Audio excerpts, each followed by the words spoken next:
அந்த ரோட்டில் போயிட்டுருக்கிற போது கிடுகிடுன்னு போகிற பக்கத்தால் ஒரு நிறைய வண்டிகளெல்லாம் நிறுத்தி வச்சுருந்தாங்க. அப்படின்னா அங்கே வந்துட்டுருக்குறோம் பார்த்தீங்களா, அந்த ரோட்டுக்கு வந்தோன்னே நேராக வண்டிகளெல்லாம் நிறுத்தி வச்சுருந்தாங்க.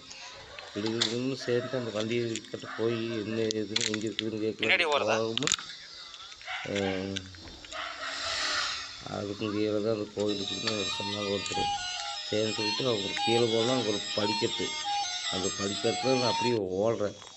அது சொன்னாங்க ஒருத்தர் 2 பேர் போயிருக்கிறாங்க. அங்கே போய் பார்த்தா கோயிலில் ஏகப்பட்ட கூட்டம். அந்த கூட்டத்தில் போய் உள்ளே போய் பார்த்தா தான் தெரியுது அந்த கோயிலோட அருமை என்னங்கிறது. அதுக்கப்புறம் தான் எனக்கு அந்த விஷயமே தெரியும். அதுக்கப்புறம் நீங்களும் நடந்ததை பாருங்கள்.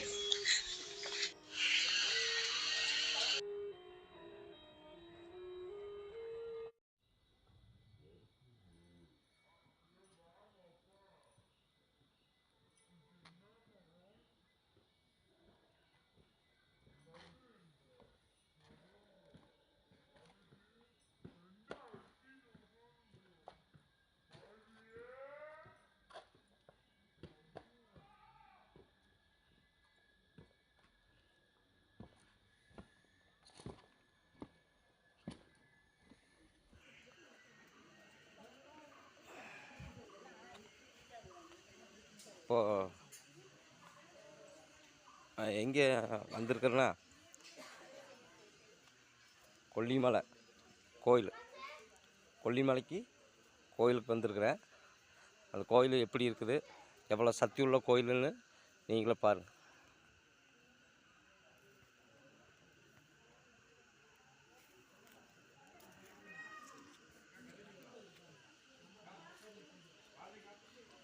எவ்வளோ சக்தி உள்ள கோயிலுங்கிறத நீங்களே பாருங்கள்.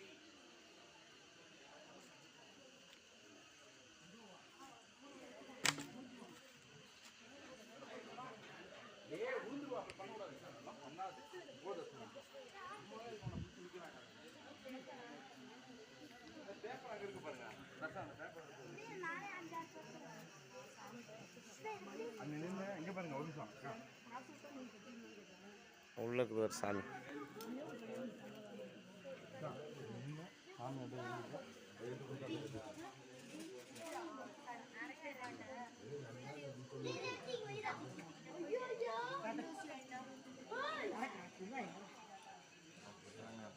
அதுதான் அந்த சாமி.